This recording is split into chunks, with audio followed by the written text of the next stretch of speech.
South Dakota went toe-to-toe with the defending national champs for 30 minutes on Saturday, but it was the other 30 that proved to be the difference as the Coyotes end up falling 34-17 to top-ranked North Dakota State in this year's Valley opener. Here to give his perspective on that is head coach Bob Nielson. And Bob, the Bison do not typically make a lot of mistakes with the football, but your defense forced 3 turnovers over those first 2 quarters. Certainly helped put you guys in a pretty good spot in that first half.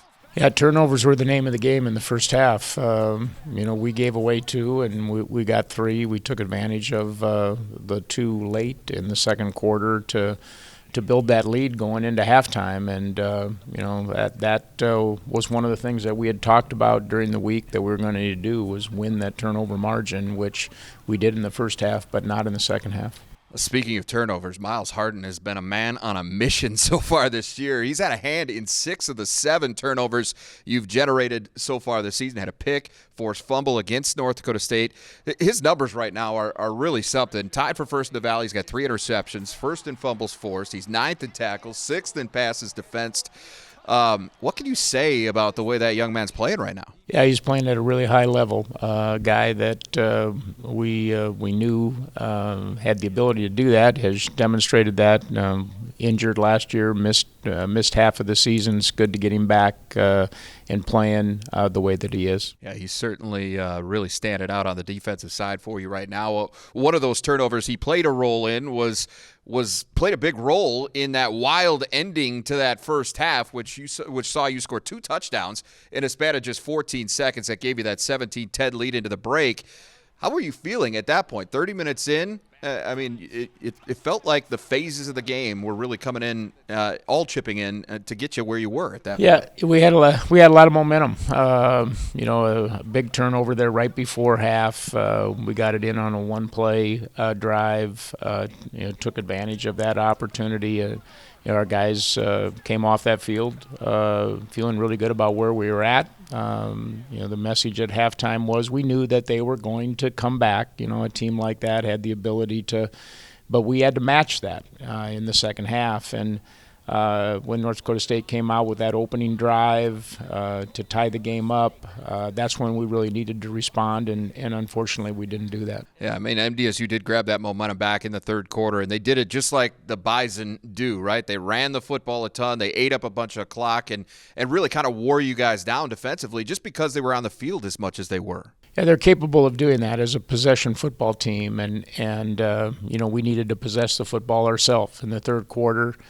We had opportunities to extend a drive there after we got the ball back. We didn't capitalize on those opportunities and gave them the ball right back, and they were able to put together another drive to get back in front. Speaking of that offense, it did certainly sputter for you. Just 23 plays, 88 total yards in the second half. And a lot of that came on that very last possession of the game when things were kind of settled at that point. So if you look back at it now, what, if anything, would you like to have back, or would you like to have done differently? Well, there are a couple of calls at the same time. We had the ability to keep drives alive, where we just either didn't make a play or we dropped a pass or didn't execute the way that we needed to. And again, in a game like that, you're going to have to take advantage of all those opportunities, which is something that we did in the first half.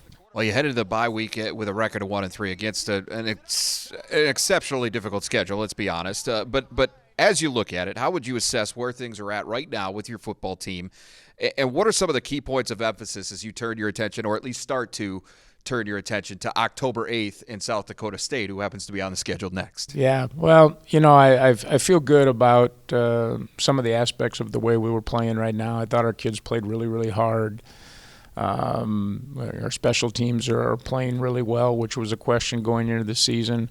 Certainly offensively, we've got to be more consistent. We can't have a half like the second half against North Dakota State. We've got to be able to play two complete halves. And with the transition that we've had there, that's got to be a focus for us. And I think the off week falls at a good time. It's going to allow us to clean some things up and address some issues offensively. And then, defensively, we got to keep getting better. We gave up a lot of yards running the football. We had chances to get North Dakota State off the field, and that's going to be really important here in 2 weeks when we're playing South Dakota State. Certainly the time off also helps in the health department. You've had some guys dinged up because of the physical nature of the games you've been forced to play over this first month of the season. How are things looking in terms of getting some of those key pieces back for the second half of the year? Well, we hope to get a couple of guys back. We've been playing quite a rotation in the offensive line. We hopefully will get Joey Lombard back for South Dakota State, which would help get a little bit more experience back in that group.